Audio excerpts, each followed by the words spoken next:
Election traveller Kannur ജില്ലയിൽ പേരാവൂർ മണ്ഡലത്തിലാണ്. താരമണ്ഡലമാണ്. ഇത്തവണ തീപാറും പോരാട്ടം നടക്കുകയാണ് ഈ പേരാവൂർ മണ്ഡലത്തിൽ. ശൈലജ ടീച്ചറാണ് LDFന്റെ സ്ഥാനാർത്ഥി. ഇപ്പോൾ പ്രഭാത നടത്തത്തിനായി ശൈലജ ടീച്ചർ ഇവിടെ എത്തിച്ചേർന്നിട്ടുണ്ട്. നമുക്ക് എന്താണ് അവസാനവട്ട പ്രതീക്ഷകൾ എന്ന് ചോദിക്കാം.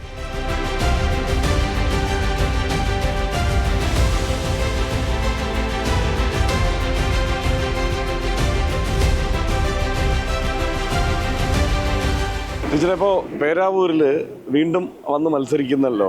അപ്പോൾ ആദ്യഘട്ടത്തിൽ ഈ സ്ഥാനാർത്ഥിത്വം പ്രഖ്യാപിച്ച ഘട്ടത്തിലൊക്കെ ആകെപ്പാടെ എല്ലാവർക്കും ഒരു അങ്കലാപ്പുണ്ടായിരുന്നു. ടീച്ചർ എങ്ങനെയാണ് വീണ്ടും പേരാവൂരിൽ മത്സരിക്കുന്നത്? ഈ സണ്ണി ജോസഫിൻ്റെ സിറ്റിംഗ് മണ്ഡലമാണ് എന്നൊക്കെയുള്ള ചർച്ചകളായിരുന്നു പ്രധാനമായും വന്നത്. ഇപ്പോൾ ഈ പ്രചാരണത്തിൻ്റെ അവസാന ഘട്ടത്തിലേക്ക് എത്തുമ്പോൾ എന്താ തോന്നുന്നത്? ആദ്യഘട്ടത്തിൽ ഞങ്ങൾക്ക് നല്ല പ്രതീക്ഷ തന്നെയാണ് പേരാവൂരിനെ കുറിച്ച്. അതുകൊണ്ട് തന്നെയാണ് പേരാവൂർ മത്സരിക്കാൻ പാർട്ടി എന്നെ നിയോഗിച്ചതും.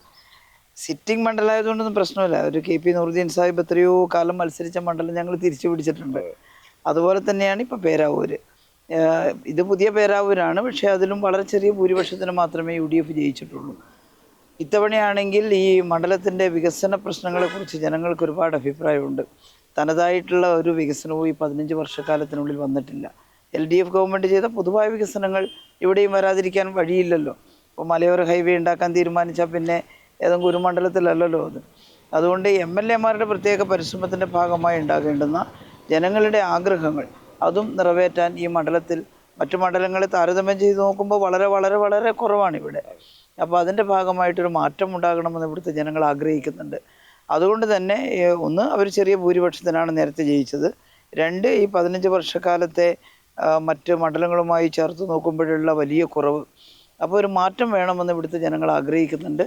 അതുകൊണ്ട് നല്ല ഭൂരിപക്ഷത്തിൽ ഇവിടെ ജയിക്കാൻ സാധിക്കും. തീർച്ചയായും. ഈ ഇത്തവണത്തെ തെരഞ്ഞെടുപ്പിൻ്റെ പ്രചാരണ വേദി നോക്കിയാൽ വരുന്ന വിഷയങ്ങളൊക്കെ എന്ന് പറയുമ്പോൾ അങ്ങേയറ്റം ഒന്നുകിൽ രാഷ്ട്രീയമായി ധ്രുവീകരിക്കപ്പെട്ടത് അല്ലെങ്കിൽ സാമുദായികമായ വിഷയങ്ങൾ ഉയർത്തിക്കൊണ്ടുള്ളത് ഒക്കെയാണ് വരുന്നത്.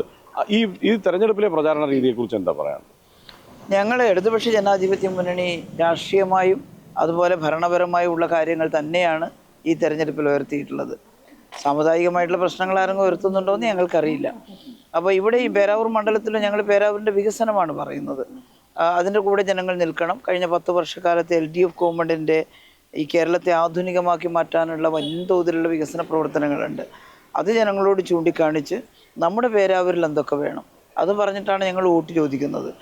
അതേസമയത്ത് ആരെങ്കിലും ഇതിനെ വർഗീയവൽക്കരിക്കാനോ അല്ലെങ്കിൽ വേറെ ഏതെങ്കിലും തരത്തിൽ നോക്കുന്നുണ്ടോ എന്ന് ഞങ്ങൾക്കറിയില്ല.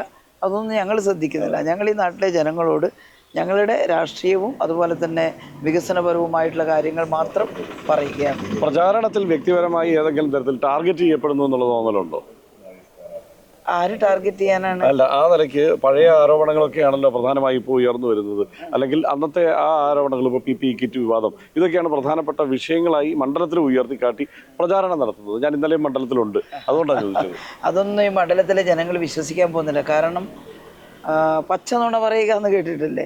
അതുപോലത്തെ നുണകളാണ് തെരഞ്ഞെടുപ്പിൽ വേറെ രാഷ്ട്രീയമൊന്നും പറയാനില്ലാത്തതുകൊണ്ട് പ്രചരിപ്പിക്കുന്നത്.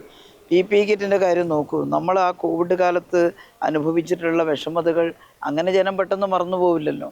PP കിറ്റ് നിർബന്ധമായിട്ട് നമുക്ക് ആവശ്യമായിരുന്നു. അത് വാങ്ങിക്കൊടുത്തില്ല എങ്കിൽ നേഴ്സുമാരും ഡോക്ടർമാരും മരിച്ചു പോകും.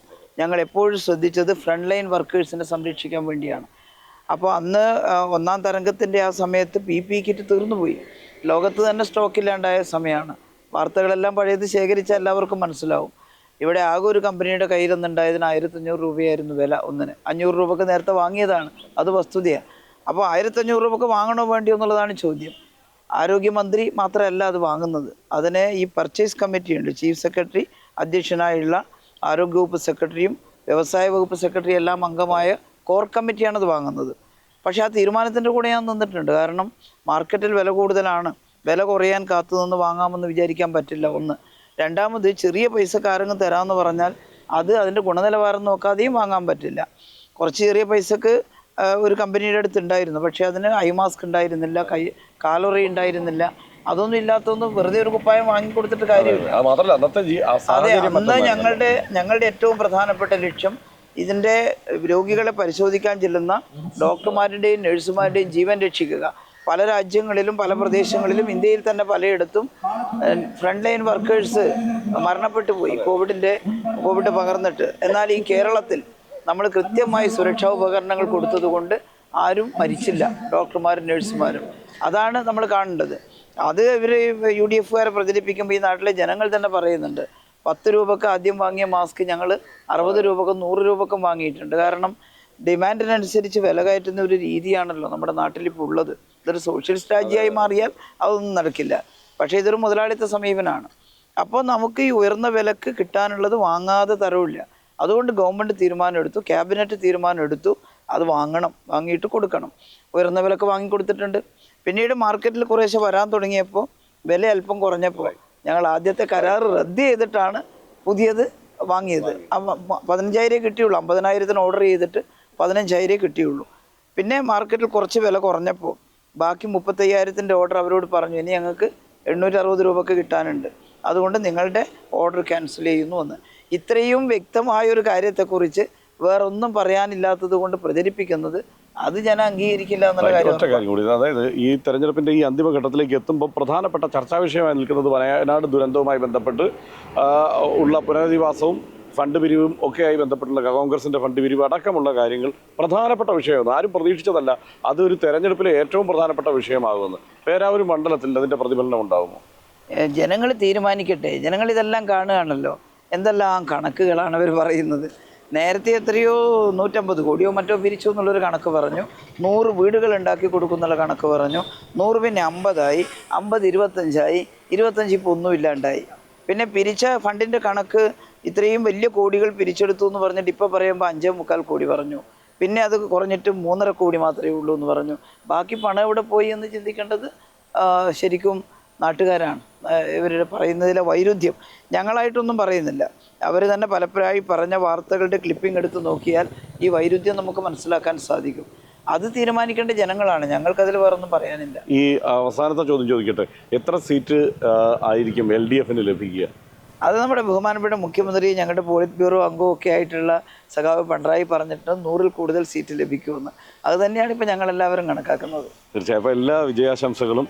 മോർണിംഗ് വാക്കിന് എല്ലാവരും കാത്തു നിൽക്കുകയാണ്. അപ്പോൾ അവിടേക്ക് ഓക്കെ, താങ്ക് യു.